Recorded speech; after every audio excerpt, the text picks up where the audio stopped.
మార్కులు సాధించిన సందర్భంగా నిన్న బ్రాడీపేటలో సరస్వతి భవన్లో ఏర్పాటు చేసిన విలేకరుల సమావేశంలో డైరెక్టర్ ఎన్ఎంఎస్ ప్రకాష్ రావుతో కలిసి విశ్వనాథ్ మాట్లాడారు.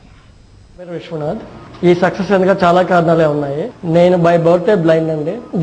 నేను అప్పుడు చదివేటప్పుడే ఇవన్నీ నేను ఎంక్వైరీ చేసినప్పుడు మాస్టర్ మైన్స్ చాలా బెస్ట్ ఇన్స్టిట్యూట్ అని చెప్పారు. ఇంటర్మీడియట్ అయిపోయిన తదుపరినే నేను మాస్టర్ మైన్స్ లో సిబిటి కోచింగ్ కి జాయిన్ అయ్యాను.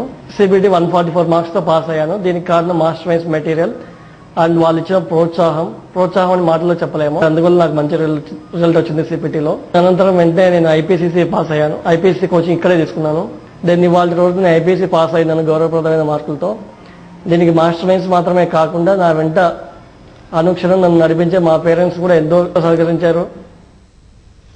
బాలీవుడ్ లో ఎంట్రీ ఇచ్చిన టాలీవుడ్ బ్లాక్ బ్యూటీ ఓ బంపర్ ఆఫర్ తగిలింది. బీటోన్ బాద్షా మూవీలో ఐటమ్ సాంగ్ చేసేందుకు ఆఫర్ వచ్చింది ఈ అమ్మడికి. హిందీలో తన అందాలను ప్రదర్శించే ఛాన్స్ రావడంతో తెగ సంబరపడిపోతోందట. అంతేకాదు 4 నిమిషాలకు భారీ మొత్తంలో వసూలు చేసిందని టాక్.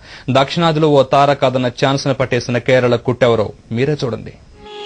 చిరుగాలి చినుకల్లే కురిసింది గుండెల్లో వెన్నె